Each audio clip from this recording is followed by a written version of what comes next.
take your coffee break with me. Come and take your coffee break with me. Come and take your coffee. Come and take your coffee. Come and take your coffee break with me.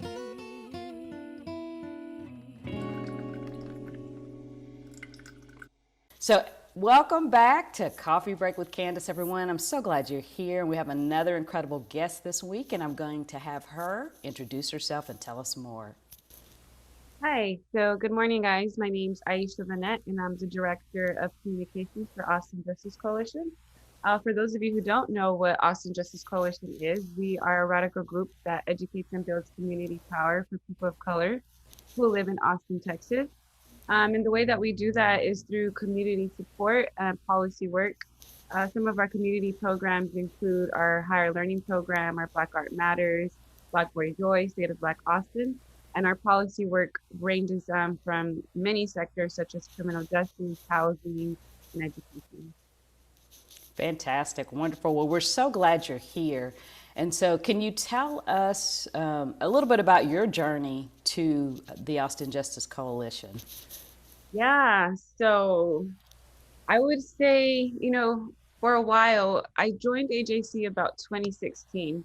But before that, I like to say that I was like an internet activist. I was always posting stuff like on the internet about just the injustices that Black and Brown people face in America, or was very vocal just about the things that I was probably starting to grow more aware of and not realizing that I had been dealing with a lot of these things most of my life, right?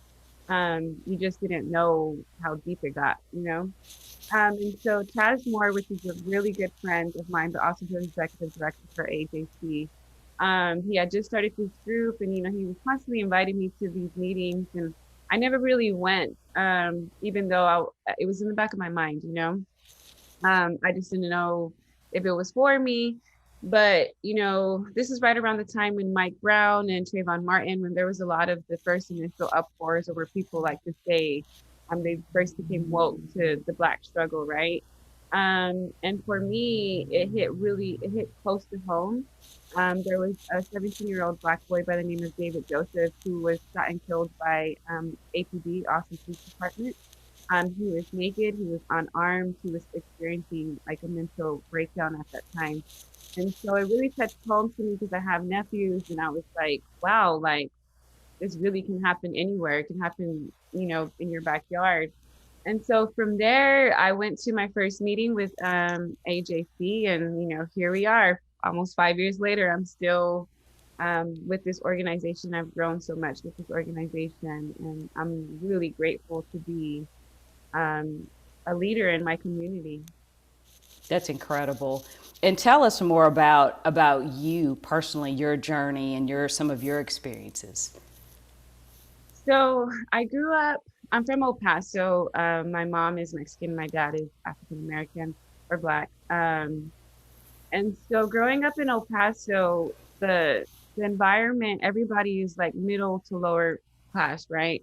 And so for me, it wasn't until I moved to Austin that I really started to experience, like racial profiling or not being able to get into certain places because of, my skin color, or really just starting to notice the disproportionate ways of how people were living in Austin. I moved to Austin about 9 years ago. So I moved to the east side and Loyola area. And for those that are not familiar, people consider that good, right? And for me, it was just like, I'm moving to a normal neighborhood. This is what I'm used to, right? But then when I start to grow and to learn Austin, going to the west side of Austin or, certain areas, and I was like, wow, like it was so different. You can just see the way the communities were built, the schools, the way, just the environment in general. And so for me, it's more the microaggressions that I experience on the daily living in Austin that really opened my eyes to just how systematic the racism is. Austin is one of those places, and it's one of the reasons why I moved there. I was like, oh my gosh, it's so liberal, it's so free, it's so fun. And when I actually moved there, I started to realize that that freedom or that liberation is only afforded to white people, right? And so there's certain parts in Austin, like, you know, South by some of our events where Black people can feel included. But for the most part, on the day-to-day end, it's very hard to be Black in Austin. And it's only getting harder with all the gentrification and the tech companies coming. So for me, doing this work is personal because I feel like it's my daily livelihood. Do you have any specific experiences that you can share that really have shaped, you know, how you see Austin and see the work that needs to be done here? So for me, and it's most personal because it has to do with my nephew. They go to a wonderful school that I know it was they were having like a school fair, right? And I say it's so personal because my nephew was he was 4 at this time, 5. He's tiny for his age. He's way smaller than his younger brother is bigger than him. And this white man adultified, like he I don't know what the question was, but I tuned in when he said, "Oh, well, I thought you were 8 or 9 years old." And mind you, I told you my nephew was 4 or 5 at the time, and he's tiny. And when he said that, to me, it really triggered how easy it is for certain people to not see us as we are, right? He's a child, he's a very small child, but he was adultifying him and making him to seem older.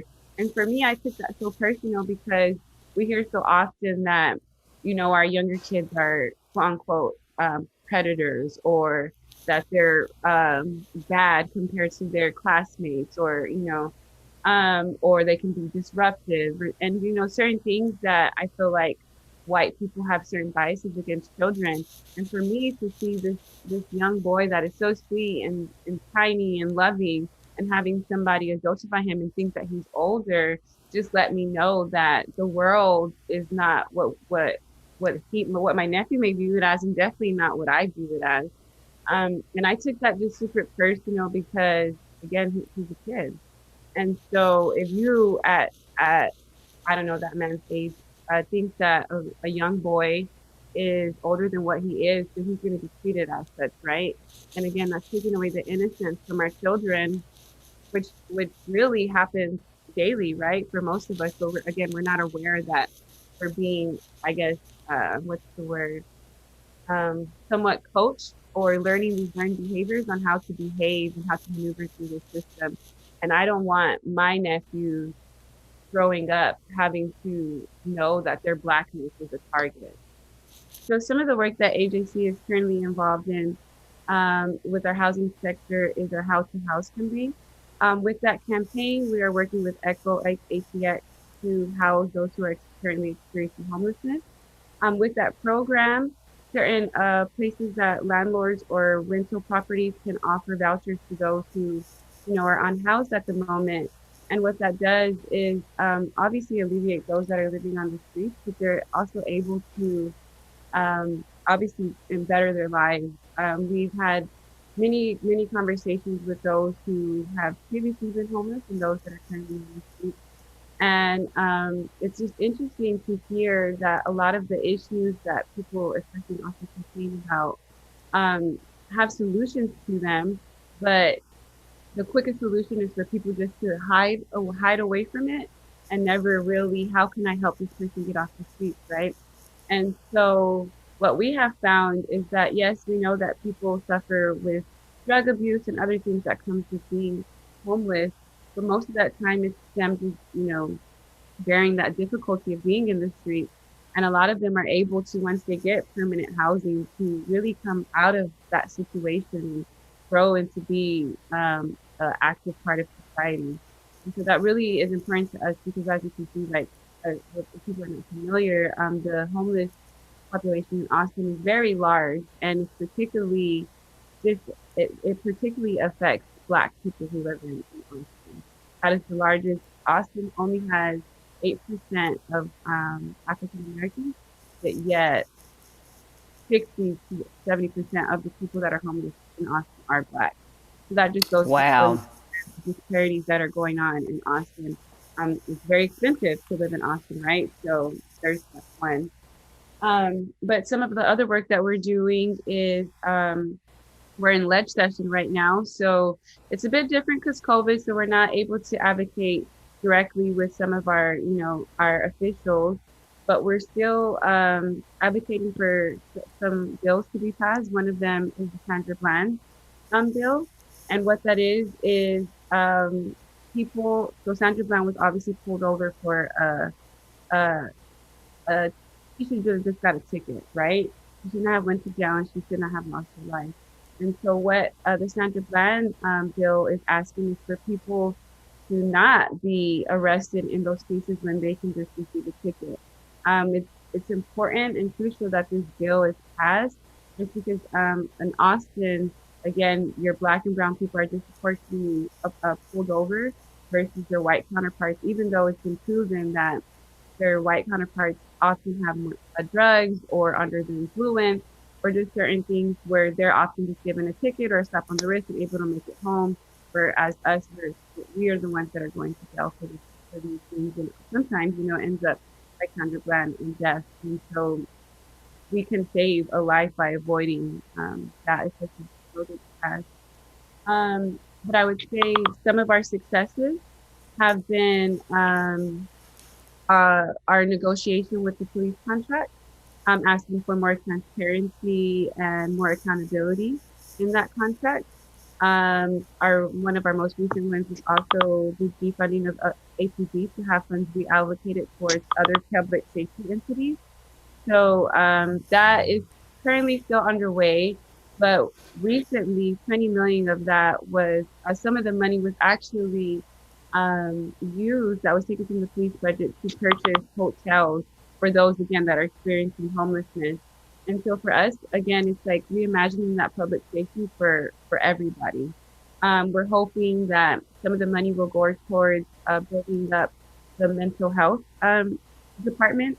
Right now, we don't have one, but that's something that's very necessary because in Austin, they have the highest rate of killing people who are experiencing a mental breakdown. And so it's very crucial that we change that dynamic. And so, having a fourth option of when we dial 911 to be mental health, that's important. Having and there's programs like in Portland and other places where this works, but having a mental health specialist go out to these calls instead of a police officer. Granted, a police officer can still be there for some situations that force may need to be there. But for the most part, somebody who knows what a person is going through can actually talk through it with them and come to a solution to that doesn't end in death. The work you're doing is amazing. And as you mentioned, there just are so many issues in the realm of justice and inequality. How do you decide as an organization which issues to tackle? I think for agency, we always our work is done based off what the community needs are, right? It's not fair for us to say that we're the single voice of Black Austinites or the Black population in Austin, because I feel like that would be a disservice to our community, right? We don't have all the answers, and so we lead by being in touch with our community. Anything that we have these conversations with our community so that we know what to advocate for, so that we know the steps that we're taking are not from our personal bias, but also from what the community needs. And we're here to serve them, to be honest. And so we always do a good job of making sure that we keep our connection to the community. That's wonderful. And how, if someone wants to get involved, how do we as a community get involved with AJC? Yeah. So COVID, which is, I know, I guess this little cloud over all our heads, we haven't been able to host a lot of our in-person events, but there's still lots of ways to get involved with the community and especially agency. We hold a monthly general body meeting that's every first Tuesday of the month. You can go on our website or any of our social platforms and find the link to register for that. It's a good place to start because that's where you can start to see our different sectors. So whether you're into the criminal justice side of things, if you're into the education side of things, housing, if you just want to do some volunteer work in the community, that's where you can start to see who's the lead over those different parts of AJC, and just get to know a bit more about the organization. Um, and I always like to say, getting involved with your community kind of starts with yourself, right? So I think building those relationships with your neighbor, building those relationships with, somebody that you may have never spoke to but you see often, can begin to facilitate a conversation that may lead to change. So I always say, yes, get involved with the organization. We would love to have you at AJC, but if we're not your fit, find someone or find a group that you align with. I think that change is a community effort. It's something that we all have to put our foot into. That's such a great advice. And do you have anything additional you would like to add? I would just say that I'm excited for the work that we're doing. AJC has experienced rapid growth. Last year, we received more donations than we had in the last 5 years. So because of that, I am now full time with AJC. I had spent most of my time, 4.5 years, volunteering with AJC. So it's obviously work that I'm very passionate about. And so I'm just excited to grow into, I guess, the organization that we were always meant to be. And I'm just thankful that we have the community support. I'm thankful that they trust us, and I'm thankful for to be in this position. And so now we're going to switch topics and do my segment called Who Said That, where I will give you a quote and a clue. And if you can tell me who said that, I will donate to the charity of your choice, which I feel pretty confident is the Austin Justice Coalition. Y'all are doing such amazing work. And I mean, really incredible. It's incredible to see your generation stand up and be so involved. And I think that's the change that we need. And so the quote is, to bring about change, you must not be afraid to take the first step. We will fail when we fail to try. To bring about change, you must not be afraid to take the first step. We will fail when we fail to try. I want to say, Well, okay. Okay, then you only get one guess. So do you want the clue or you want to just... No pressure, I'm just saying. Oh no, look, give me the clue. Okay, so this person, she was an American activist in the civil rights movement, best known for her pivotal role in the Montgomery bus boycott. The United States Congress has called her the First Lady of Civil Rights and the mother of the freedom movement. I want to say, I'm glad you gave me the clue because I was totally wrong the first time. Okay. I want to say it has to be maybe Rosa Parks. Yes, it is. Yes, it is. Awesome, awesome. So I will donate to AJC. Any final words before we wrap up? Thank you so much for your time today, by the way. I just want to say thank you to you, Candace. Thank you for allowing AJC to be on your platform. Thank you for reaching out to us. And I just really appreciate this time that I've spent with you. I've enjoyed it.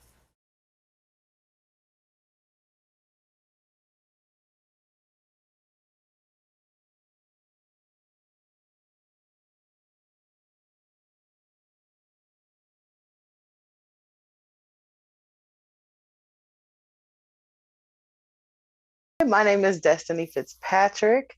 I am a wife, a mother of two. I currently work for one of the top Fortune 500 accounting firms, and I work with government consulting.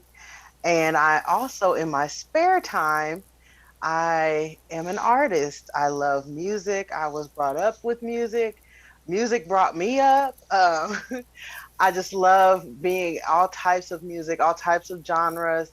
I tend to lean towards gospel music because it touches the lives of people, and it helps. A lot of times people don't realize how much music can actually help someone to get through whatever rough times or to celebrate the good times. So let's jump into your music, because I think you mentioned, or as a result of your experiences, you wrote this song.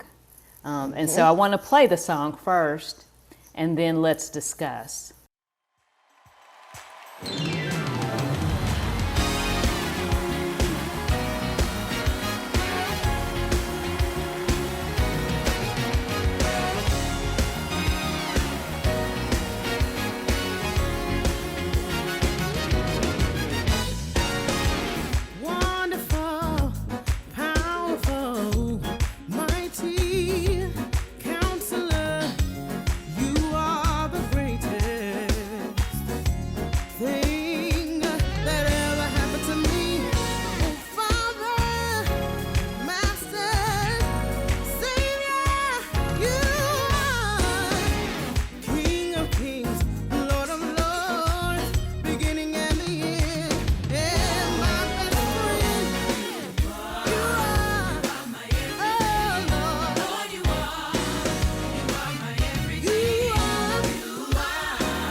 That song is amazing, by the way. So tell us more Thank you. about your inspiration for the song.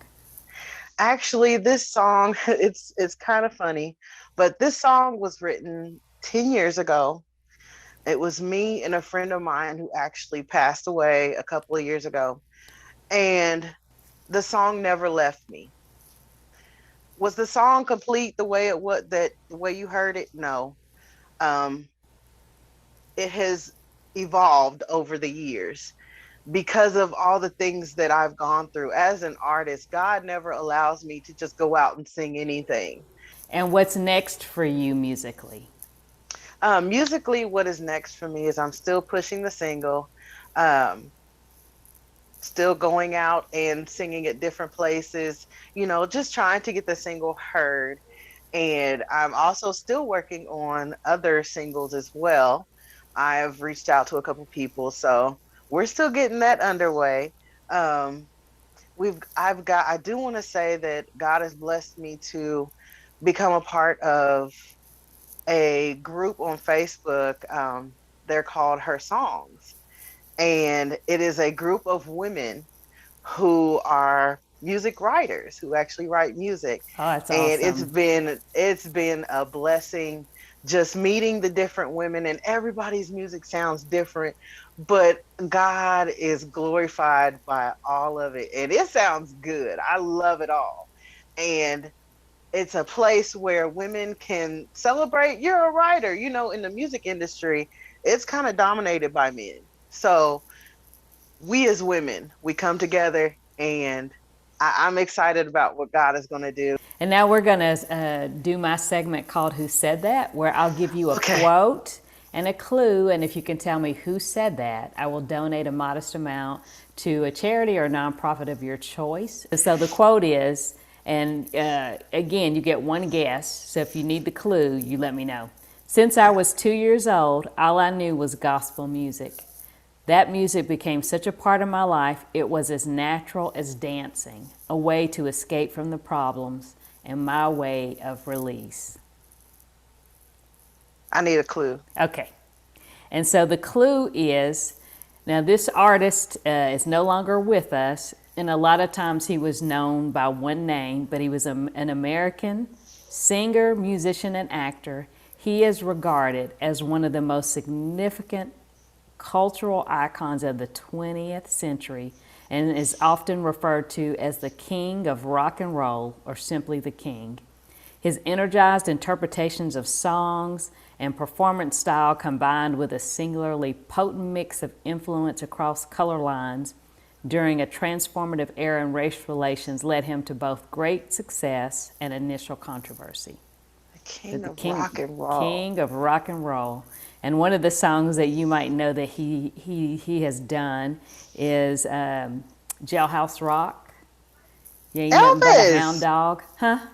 Elvis. Yes, Elvis. Yes. So I will donate to your charity. But I just thought that was cool about him, his statement about gospel music and what that meant to him. Right. Yes. Yes. And then do you have any final words? No final words, just other than keep God as the center of your life, whether you're married or not. Keep God as the center of your life. There are times that you might feel like you've done something wrong or you're doing something wrong, but just keep in mind that God loves you. God will always give you another chance.